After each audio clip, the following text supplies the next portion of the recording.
हवाई जहाज का नाम सुनते ही हमारे दिमाग में एक सेफ, तेज और आराम वाली सफर की तस्वीर आ जाती है। लेकिन जब वही जहाज कोई बड़ा हादसा झेल ले तो सोच के ही डर लगने लगता है। आज हम बात करेंगे इंडिया की फेमस एयरलाइन एयर इंडिया के अब तक के टॉप 5 सबसे बड़े और दुख भरे प्लेन क्रैश की, जिनमें सैकड़ों लोगों की जान चली गई और आज भी ये हादसे लोगों के दिमाग में ताजा हैं। इस वीडियो में हम हर हादसे की वजह, पूरा सीन और उससे क्या सीखने को मिला, वो सब आसान भाषा में जानेंगे। और आखिरी में बात करेंगे 2025 वाले लेटेस्ट एयर इंडिया वाले हादसे की, जिसने सबको फिर से हिला के रख दिया। नंबर 1 पे है एयर इंडिया एक्सप्रेस फ्लाइट 1344। ये फ्लाइट वंदे भारत मिशन के दौरान चलाई जा रही थी, जिसमें कोविड-19 के टाइम पर फंसे भारतीयों को वापस लाया जा रहा था। जब प्लेन दुबई से कोझिकोड आया तब केरल में जबरदस्त बारिश हो रही थी। Kozhikode airport table top airport है, मतलब ये एयरपोर्ट एक ऊंचे पठार पे बना है जहां रनवे के दोनों सिरों पे खतरनाक खाई है। पायलट ने साउथ साइड से लैंड करने की कोशिश की, लेकिन हवा पीछे से चल रही थी और रनवे छोटा पड़ गया। प्लेन लैंड करने के बाद रुक नहीं पाया और लुढ़कते लुढ़कते 35 फीट गहरी खाई में गिर गया। प्लेन 2 हिस्सों में टूट गया और इस हादसे में 21 लोगों की जान चली गई। पायलट के पास चॉइस थी कि वो रनवे 28 से लैंड करे, जो थोड़ा सेफ था, लेकिन उन्होंने रनवे 10 से लैंडिंग की, जहां हवा प्लेन की तरफ थी, जिससे रुकने में दिक्कत आई। तेज बारिश की वजह से रनवे काफी फिसलन वाला हो गया था। ब्रेक ठीक से काम नहीं किया। प्लेन ने रनवे पे बहुत आगे जाके लैंड किया। जहां नॉर्मली प्लेन लैंड करते हैं, वहां से करीब 1000 मीटर आगे उतर गया,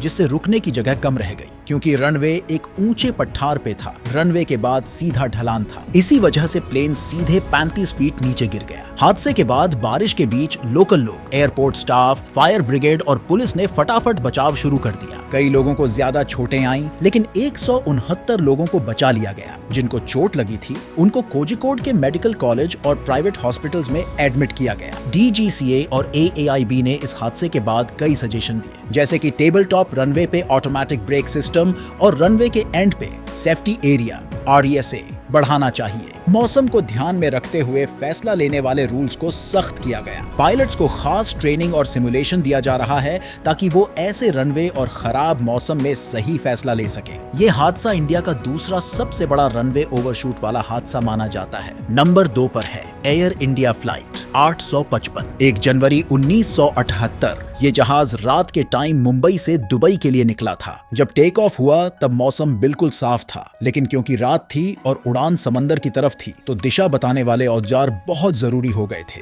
टेक ऑन ऑफ के कुछ ही सेकंड बाद जहाज बाईं तरफ तेजी से झुक गया। झुकाव इतना तेज था कि कुछ ही सेकंड में वो 90 डिग्री से भी ज्यादा घूम गया, मतलब लगभग उल्टा हो गया, और फिर सीधा समंदर में तेज स्पीड से गिर गया, जिससे कोई भी पैसेंजर या क्रू बच नहीं पाया। आर्टिफिशियल हॉरिजन, जायरो होराइजन एक ऐसा यंत्र होता है जो पायलट को ये बताता है कि जहाज कितनी ऊंचाई या किस एंगल पर है। क्रू रिसोर्स मैनेजमेंट को इंटरनेशनल लेवल पर सिखाया जाने लगा। अब पायलट्स को सिखाया जाता है कि कभी भी एक ही इंस्ट्रूमेंट पर भरोसा मत करो, सबको क्रॉस चेक करो। अब फ्लाइट सिमुलेटर में ऐसे ट्रेनिंग्स दी जाती है जहां पायलट को ऐसे सिचुएशन में क्या करना है ये सिखाया जाता है। ये हादसा भारत का सबसे पहला बड़ा हवाई हादसा था। क्रैश के बाद मुंबई में कोस्ट गार्ड और नेवी को फौरन अलर्ट कर दिया गया। फैमिली वालों को मुआवजा दिया गया। पायलट ट्रेनिंग और मेंटेनेंस के तरीके दोबारा देखे गए। कुछ टाइम के लिए मुंबई से रात में उड़ान के लिए नया सिस्टम अपनाया गया। नंबर 3 पर है एयर इंडिया फ्लाइट 182। 23 जून 1985। ये हादसा सिर्फ कोई टेक्निकल गलती नहीं था,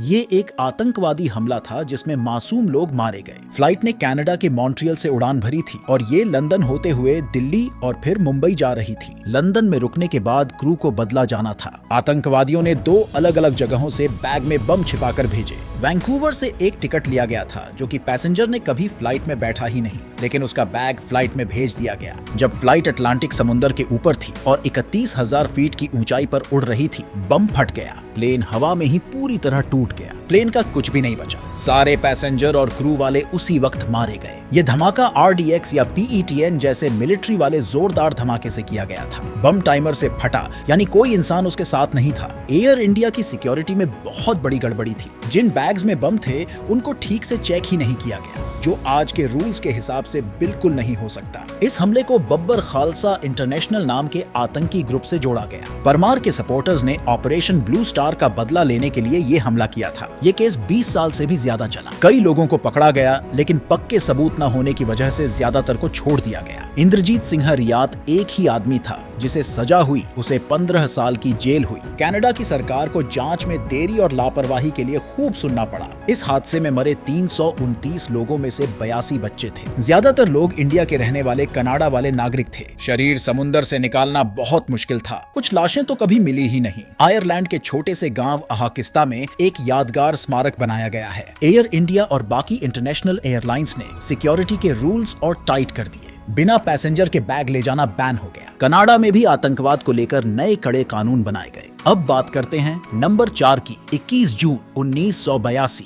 एयर इंडिया फ्लाइट 403 की। जब प्लेन नीचे लैंड करने आ रहा था तभी उसको माइक्रोबर्स्ट या हवा की अजीब हालत का सामना करना पड़ा। ये वो टाइम होता है जब हवा अचानक से तेज या उल्टी दिशा में चलती है। इससे प्लेन का बैलेंस बिगड़ गया। प्लेन बहुत तेजी से रनवे से टकरा गया। फ्यूल टैंक फट गया और नीचे से आग लग गई। प्लेन का अगला हिस्सा टूट गया और उसमें आग फैल गई। आग लगने के बाद रेस्क्यू टीम फौरन आई। कई लोगों को जलती हुई फ्लाइट से बाहर निकाला गया, लेकिन 17 लोग या तो जल गए या दम घुटने से मारे गए। उस टाइम मौसम बहुत खराब था, जिसकी वजह से फ्लाइट को कंट्रोल करना मुश्किल हो गया, जिससे झटका लगने वाली लैंडिंग होती है। बारिश की वजह से रनवे फिसलन भरा था, जिस कारण प्लेन फिसल गया। पायलटों को खराब मौसम में उड़ान संभालने और दोबारा टेक ऑफ करने का सही टाइम पकड़ने की बढ़िया ट्रेनिंग दी जाने लगी। एयर इंडिया ने फ्यूल टैंक की सेफ्टी और इमरजेंसी रेस्क्यू वाले काम को और अच्छा किया। हादसे में कई फैमिली के लोग एक साथ मारे गए। कुछ पैसेंजर जो आखिरी टाइम में फ्लाइट में चढ़े थे वो बच गए, क्योंकि वो पीछे की सीटों पर बैठे थे। इस हादसे के बाद इंडिया में रनवे पर काम करने वाली इमरजेंसी टीमों को और मजबूत किया गया। 5वें नंबर पर है एयर इंडिया फ्लाइट AI-171, एक ऐसा हादसा जिसने फिर से हवाई सफर की सेफ्टी पर बड़े सवाल खड़े कर दिए। ये फ्लाइट अहमदाबाद एयरपोर्ट से टाइम पर उड़ती है। मौसम एकदम ठीक था और कोई भी खराब मौसम की वार्निंग नहीं थी। फ्लाइट के उड़ते ही कुछ सेकंड बाद राइट इंजन में जोरदार झटका और अजीब आवाजें शुरू हो जाती हैं। अपने आप चलने वाले सिस्टम्स बता देते हैं कि इंजन फेल हो गया है। पायलट फटाफट मेडे का मैसेज ATC को भेजता है। पायलट बोलता है कि प्लेन को संभालना मुश्किल हो रहा है और वो वापसी की कोशिश कर रहा है। जैसे ही इंजन फेल होता है वैसे ही इमरजेंसी में काम आने वाला राम एयर टरबाइन RAT चालू हो जाता है। ये एक छोटा पंखा होता है जो हवा से घूमकर बिजली बनाता है ताकि प्लेन के कंट्रोल सिस्टम चलते रहें। लेकिन इसका मतलब था कि प्लेन का पूरा बिजली वाला सिस्टम खराब हो गया था। Boeing 787 fly by wire system पर चलता है और जैसे ही पावर गई वैसे ही फ्लाइट कंट्रोल सिस्टम धीरे धीरे बंद होने लगे। प्लेन सीधा नीचे गिरता है और जमीन से टकराकर उसमें धमाका और आग लग जाती है। क्रैश की जगह पर प्लेन पूरी तरह जल गया था। ब्लैक बॉक्स, CVR और FDR 2 दिन बाद मलबे में से निकाला गया। जांच में पता चला कि टेक ऑफ के तुरंत बाद इंजन में कंप्रेशर स्टॉल और ओनल प्रेशर फेल हो गया था। इससे इंजन ने काम करना बंद कर दिया और पूरा इलेक्ट्रिकल सिस्टम भी डाउन हो गया, जिससे पायलट के पास बहुत कम कंट्रोल बचा। ये दिखाता है कि दोनों इंजनों से बिजली मिलना बंद हो गया था। पायलट ने मे-डे मैसेज दिया और रनवे पर लौटने की कोशिश की, लेकिन प्लेन बहुत नीचे उड़ रहा था। RAT का इस्तेमाल तो सिर्फ बहुत बड़ी मुसीबत में किया जाता है। इस सब से इलेक्ट्रिकल सिस्टम और इंजन के डिजाइन पर फिर से सवाल उठे हैं। एयर इंडिया फ्लाइट AI-171 वाला ये हादसा हमें ये सिखाता है कि टेक्नोलॉजी पर भरोसा और इमरजेंसी में कैसे काम किया जाए, ये कितनी जरूरी बात है। बोइंग, DGCA और बाकी एजेंसियां अब इस पूरे हादसे की अच्छी तरह से जांच कर रही हैं।